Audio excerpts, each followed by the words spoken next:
Tudo bom, pessoal? Cheguei agora aqui no escritório e eu quero falar sobre um assunto com vocês que eu já vinha evitando tocar nesse assunto, porque é muito polêmico, né? E eu já contei aqui para vocês algumas vezes que eu sou totalmente contra o uso de qualquer tipo de droga, tá? Quem me conhece sabe que quando eu tô na casa de alguém, eu tô na minha casa e alguém me oferece algum tipo de bebida, eu tomo uma dose no máximo e nada além disso. Você nunca vai me ver bêbado, você nunca vai me ver dirigindo embriagado, você nunca vai me ver bêbado na rua ou até mesmo dentro da minha casa, porque eu acho que, além disso não ser legal para mim mesmo, para o meu corpo, isso é péssimo para o meu filho e para as pessoas que estão em volta de mim, que vão enxergar uma imagem que talvez não seja a mais adequada para ele, tá? Então, assim, primeiro eu não vejo razão para sair do estado normal de consciência. Ah, mas eu quero tomar uma dose de uísque num final de semana, assistindo uma televisão, em casa, vendo um filme para dar uma relaxada e capotar, dormir durante o filme. Válido. Quero tomar uma taça de vinho esporadicamente, legal, válido também. Mas eu acho que além disso, além de ser desnecessário, vai fazer mal para o seu corpo. Mas quando a gente fala em algumas outras drogas, e aí eu me refiro à droga mesmo, e pessoas falam, poxa, mas a maconha, ela não é uma droga, ela é uma droga em várias situações. Primeiro ela entra quente no seu sistema respiratório, né? Então, além de todas aquelas consequências de câncer e tudo mais, todo aquele resíduo que vai ficando no pulmão e os neurônios que ela vai evitando ali, a sinapse, eu acho que é uma coisa relacionada a isso. Eu não sou médico, mas pelo que eu me lembro lá da época do colegial, ela interfere ali na questão da sinapse, dos neurônios. Então, enfim, eu acho que aquilo ali não vai ter ninguém nesse mundo que vai conseguir comprovar para mim que quando você tem uma interferência constante desse tipo de situação, eu particularmente não acredito que a pessoa não acabe desenvolvendo algum tipo de perda com relação a isso, tá? Seja de memória, seja de raciocínio, seja de velocidade de raciocínio, seja de produção, seja do que for que você quiser chamar. Mas o que eu quero falar para vocês? A gente tem visto muita molecada usando aquela desgraça do vape aqui nos Estados Unidos, tá? Meu filho estava namorando uma menina, começou a usar isso daí e ele por ele mesmo chegou para mim e falou assim, pai, o que você acha dela usar vape? Eu falei, olha, eu acho desnecessário, eu acho babaquice. Se ela quiser, vou experimentar, poxa, experimentei, não gostei, tchau, né? Não precisa ficar usando para se manter dentro da aprovação daquele grupinho que nessa idade é tudo idiota, né? Todos nós já fomos adolescentes, todos nós já nos vimos nessa situação idiota, seja pelo vape, na época nem existia vape, né? Mas na época tinha cigarro, na época tinha aquele cigarro de palha e esse tipo de coisa, e as pessoas vão usando, entrando nessas modinhas aí.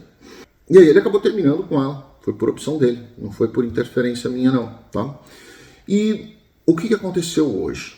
Eu estava parado aqui na I-10, que é uma rodovia que liga Houston a algumas outras cidades periféricas de Houston, tá? As voltas de Houston ali. Principalmente algumas cidades que são muito boas. Ela vai passando ali por West Houston, ela vai passando por Katy, ela vai Tomball e ela vai embora, né? Ela vai embora até dar volta. É como se fosse o Rodoanel, vamos chamar assim, né? E hoje eu estava parado ali porque teve um acidente, né? E eu parei, eu estava na faixa expressa, o acidente tinha sido na segunda faixa, então tem a expressa, a divisão aqui, né, com os cones, aí tem a segunda faixa, a terceira, a quarta e a quinta faixa. Foi justamente logo depois da expressa, então ele parou a expressa e parou a outra faixa. Quando eu parei o meu carro, eu vi um Dodge vindo muito rápido, muito rápido. E aí eu falei, esse cara não vai conseguir parar. E ele não parou realmente, e ele entrou na traseira de uma van. Eu agradeci a Deus por não ter gente, não ter mais gente, só tinha um motorista dentro dessa van, porque ele deu uma paulada, mas deu uma paulada de gente grande assim mesmo, tá?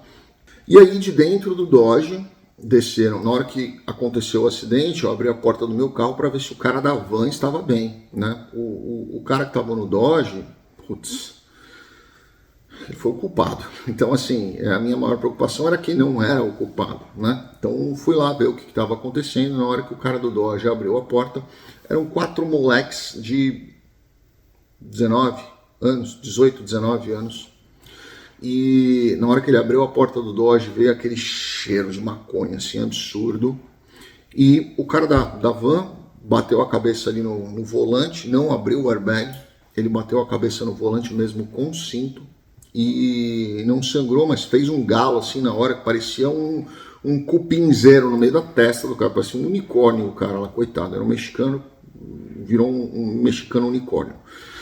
E nisso desceram várias pessoas que estavam em volta e viram o acidente. Uma dessas pessoas que estava em volta era um rapaz, eu acredito, um senhor já, devia ter uns 60 anos mais ou menos, muito forte, e ele estava com vários adesivos dos Mariners no vidro traseiro da caminhonete dele. Ele pegou um dos moleques, jogou em cima do carro e passou uma fita no braço dele. Não era o que estava dirigindo, era o que estava no banco do passageiro. Mas ele pegou, passou a fita no moleque ali. Não é uma fita, que ele se chama tie-up, eu não sei como é que se chama. É tipo um strap, um plástico assim, que você usa para segurar fio, né? A gente no Brasil chama de esganagato aqui. Ele passou aquilo ali na mão de um e já foi para cima do outro para segurar o outro, que era o que estava dirigindo o carro. E aí parou o trânsito inteiro, né? Porque todo mundo ficou ali parado, ninguém saía dali, era uma rodovia, fez um mega trânsito, veio polícia, veio bombeiro, veio resgate, veio um monte de coisa. O rapaz que estava dirigindo, eu acho que ele estava tão louco, mas tão louco da maconha que ele tinha fumado, que ele sentou, ele estava com a fita que o cara passou na mão dele, ele sentou na frente do Dodge, a frente do Dodge aqui, o para-choque, ele sentou aqui, ó, bem aqui, né, onde tinha batido, o carro foi para frente com um espacinho, ele sentou bem nesse espacinho aqui, na frente do Dodge, e começou a rir. E aí, o cara que eu acho lá, que era, pelo menos parecia, tinha todos que para ser ali dos Mariners, né, devia ser aposentado, alguma coisa assim, ele gritava com os meninos, ele gritava com eles, falando, jogando o dedo na cara deles, falando que a geração deles estava acabada por causa de maconha, por causa de droga, que ele jamais poderia estar usando droga e dirigindo e esse tipo de coisa, que ele podia ter matado o mexicano e podia mesmo, porque foi uma bela de uma pancada, tá? Foi uma bela de uma pancada. Nisso chegou a polícia, os dois conversaram, o cara do Mariners e os dois policiais que chegaram, e algemaram todos os meninos, todos eles. Tá? Mesmo os que não estavam dirigindo, foram todos levados. Tá? Aí o que eu fiz? Eu peguei um vídeo aqui para vocês que eu estava tentando achar, eu consegui achar esse vídeo aqui já tem um tempo, tá? Tem aqui, ó, 3 meses. É um vídeo que foi gravado, sugiro a vocês assistirem essa série, que é do Frank Sloop, tá? O canal dele se chama Fridays with Frank, tá? Fridays, sextas-feiras com Frank. E ele grava as abordagens dele. Esse aqui específico é de jovens pegos com maconha, né? Fumando maconha.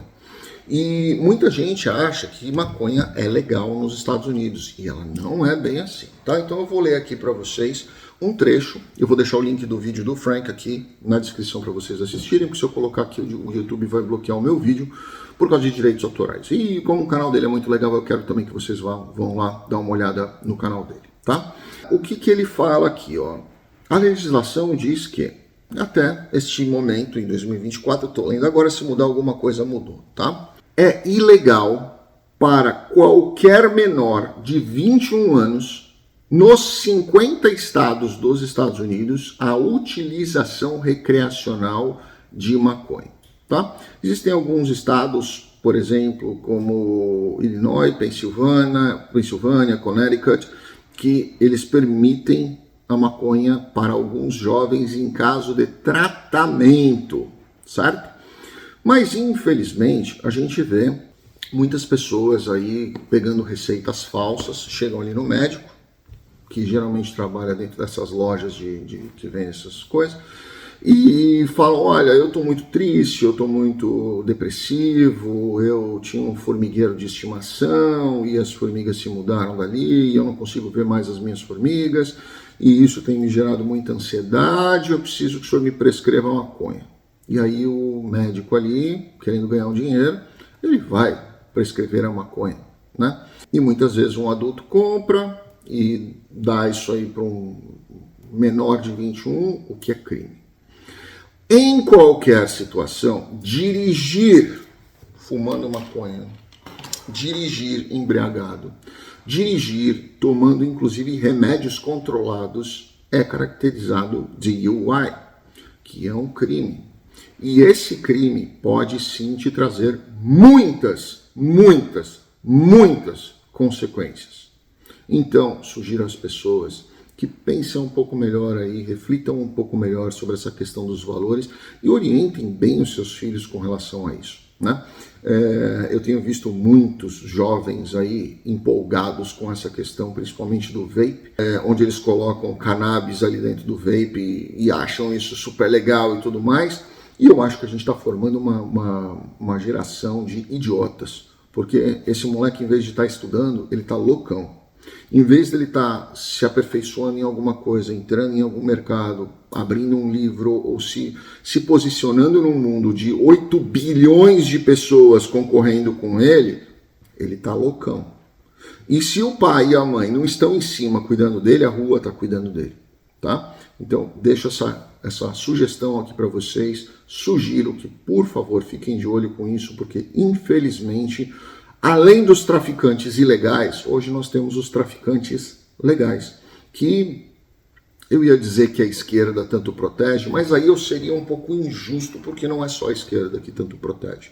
Mas eu sugiro que as pessoas comecem a se questionar se é esse tipo de geração que a gente vai querer lá na frente, cuidando do país, cuidando dos nossos filhos, cuidando dos nossos netos ou dando valores para eles. Grande abraço, fiquem com Deus. Obrigado.